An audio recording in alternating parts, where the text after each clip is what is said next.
A história começa com o protagonista, Dong-jo, em um momento romântico com sua namorada. No auge do relacionamento, ela o surpreende com uma pergunta: e se nós dois terminássemos? O que você faria?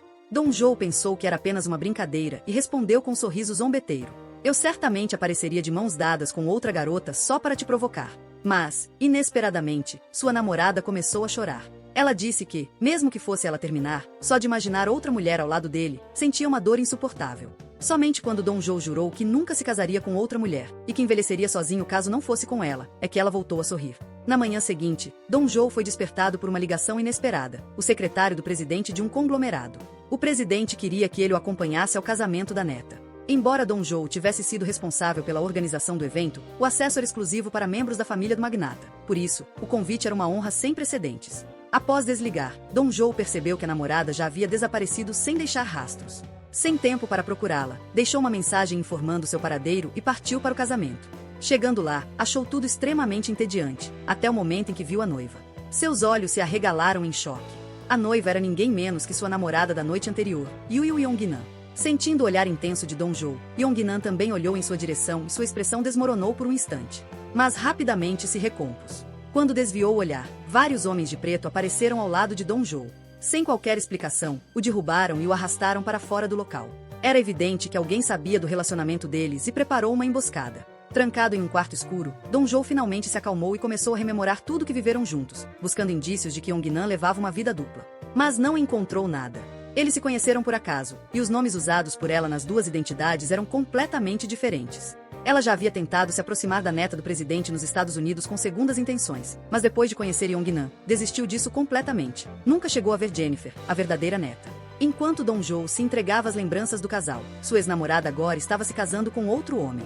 Nesse momento, o presidente Cha também notou a ausência de Dong-jo e começou a procurá-lo. Um guarda que observava tudo discretamente decidiu soltá-lo. Mas com os dois no mesmo casamento, o reencontro era inevitável.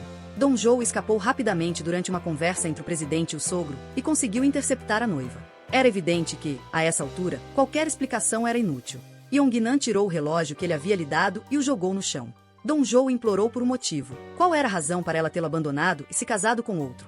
A resposta a seguir o destruiu. Não apenas era algo que ele nunca conseguiria alcançar, como também derrubava tudo o que ele acreditava sobre ela. Ele sempre pensou que ela não fosse interesseira. O que o dilacerou ainda mais foi vê-la passar por cima do relógio sem olhar para trás. Dong-jo apenas se abaixou, pegou o relógio e o colocou de volta no pulso, onde escondia uma tatuagem com o nome Yu Yong-nan.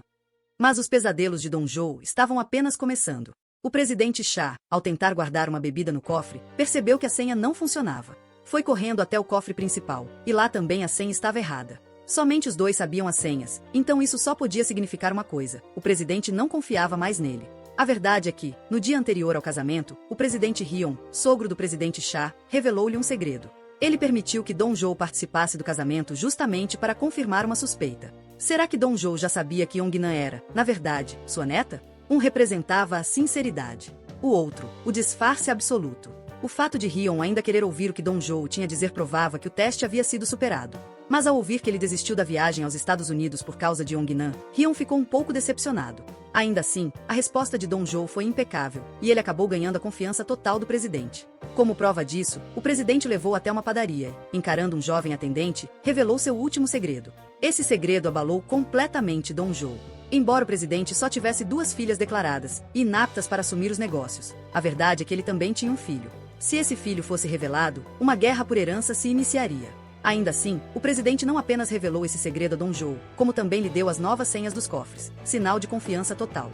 Mas, como dizem, onde há sorte, também há perigo. Dong-jo foi encarregado de levar milhões em dinheiro para uma visita ao presidente Hyun. Mas assim que chegou, percebeu que havia caído em uma armadilha. O presidente Hyun claramente sabia do envolvimento de Dong-jo com sua nora, e por isso via como uma ameaça. Agora que o presidente Cha estava claramente do lado dele, Hyun decidiu agir. E foi aí que apareceu Xiao Wu, alguém que, em apenas 2 dias, fez o poderoso presidente Hyun se ajoelhar e implorar por misericórdia. Xiao Wu não só desmantelou 2 esquemas secretos do presidente, como também espancou seus seguranças pessoais. Frente a frente com o inimigo, Hyun nem sequer teve coragem de acusá-lo. Apenas se ajoelhou, implorando por sua vida. Mas Xiao Wu, com frieza, disse: já que a verdade veio à tona, não tem sentido deixar o inimigo vivo. Foi então que Dong-jo interveio com uma única frase capaz de virar o jogo. Roubei uma parte das ações. Posso devolver tudo. Rion pensou que ele havia roubado apenas uma quantia pequena. Mas Dong Zhou sabia que o número era grande o suficiente para ser usado como proteção. Ainda assim, não entregaria tudo de imediato. Primeiro, transferiu 20 bilhões, prometendo enviar mais 70 bilhões depois. Os 30 bilhões restantes só seriam enviados após garantia de que sua vida seria poupada. A primeira transferência foi realizada, e Rion cumpriu a promessa de deixá-lo ir. Mas, pelo olhar dele, ficava claro que trair sua própria palavra não seria problema algum. Dong Zhou também sabia disso. O que ele não esperava era dar de cara, ao sair, com Yongnan, sua ex, recém-saída de uma emboscada. Mesmo que ela ainda carregasse mágoas, naquele instante, nenhuma dor parecia maior do que o alívio de estarem vivos. Porém, o reencontro foi breve, pois a sobrevivência daquela noite dependia apenas das escolhas que ela ainda faria. Era preciso eliminar a possibilidade de estar sendo seguida, e, de fato, como ela suspeitava, havia mesmo um rastreador debaixo do carro. A cena muda. Dong Zhou, ao abrir o equipamento de escuta na sala, usou um telefone bem antigo para discar um número, o número do chefe Qin Xing. Espere, estava claro que aquela mulher não era simples. E, após fechar a loja, ele entrou imediatamente numa sala onde havia um verdadeiro arsenal de equipamentos de hacker. Logo, Dong Zhou bateu na porta dos fundos de Qin Xing. Pela expressão de ambos, não era difícil perceber que se conheciam há muitos anos. Dong Zhou então começou a explicar o plano em detalhes. Na verdade, quando foi transferir os 2 bilhões para o presidente Lian, Dong Zhou havia baixado um cavalo de Troia do site de Qin Xing. Depois, aproveitou a oportunidade de retornar para atrair a atenção dos seguranças, e nesse momento instalou remotamente o vírus no notebook. Agora, ele só precisava ligar para o presidente Lian e afirmar que já havia transferido 7 bilhões. O segurança então acessaria novamente a conta suíça. E por fim, confiando em sua memória fotográfica, Dong Zhou memorizará todas as senhas em sua mente. A primeira etapa do plano estava completamente concluída. Mas antes de realizar o passo final, ele ainda precisava cumprir uma tarefa para o presidente Xia, aproximar-se do filho legítimo dele, Peixe Fresco. Isso mesmo.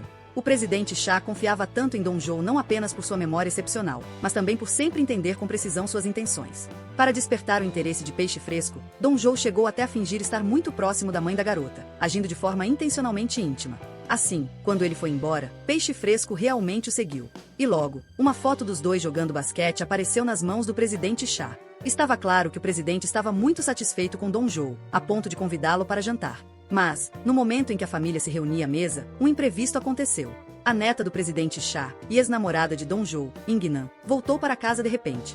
Quando tirou os óculos escuros, estava com hematomas pelo rosto. Afinal, neta de Shaibol não leva desaforo para casa. Apesar de ter sido agredida pelo marido, o avô estava furioso, dizendo que quebraria as pernas do genro. Porém, com a chegada inesperada do genro, a família mudou completamente de atitude. O clima, que parecia descontraído, mudou de repente quando o genro puxou com força a pulseira da esposa, quebrando-a. Mas, curiosamente, os olhares da família não se voltaram para a neta, e sim para o assistente do avô, seu Dong Zhou. O marido percebeu isso, mas só conseguiu, discretamente, posicionar-se entre os dois, sem ousar dizer uma palavra sequer. Felizmente, o avô interveio a tempo e disse que Dong Zhou podia sair mais cedo. Só assim a tensão do ambiente se dissipou. No entanto, Dong Zhou não foi embora. Ele viu que, após o genro sair, Yingnan correu para os fundos da mansão e bateu na porta da cabana de Yinan. Isso mesmo. Embora tivesse sido traída antes, após o beijo da noite anterior, Dong Zhou havia decidido perdoá-la. Mas ele não estava ali apenas por piedade, e sim porque no dia seguinte iria fugir para bem longe, e agora só queria que a ex-namorada fugisse com ele. No entanto, antes que Yinan pudesse dar uma resposta, a voz da mãe se ouviu do lado de fora. Sem escolha, Dong Zhou apenas lhe entregou um celular e partiu às pressas. O que ele jamais imaginaria é que, junto da mãe, também estava o padrasto de Yinan, e que ele viu perfeitamente o novo celular em suas mãos. Em outro local, Dong Zhou havia acabado de chegar em casa e ligou para o presidente Lian, informando que havia transferido 3 bilhões. Pediu ainda que ele confirmasse o valor o quanto antes. Assim que o assistente do presidente Lian acessou a conta suíça, Dong Zhou também pôde ver. O saldo era de quase 15 bilhões de dólares.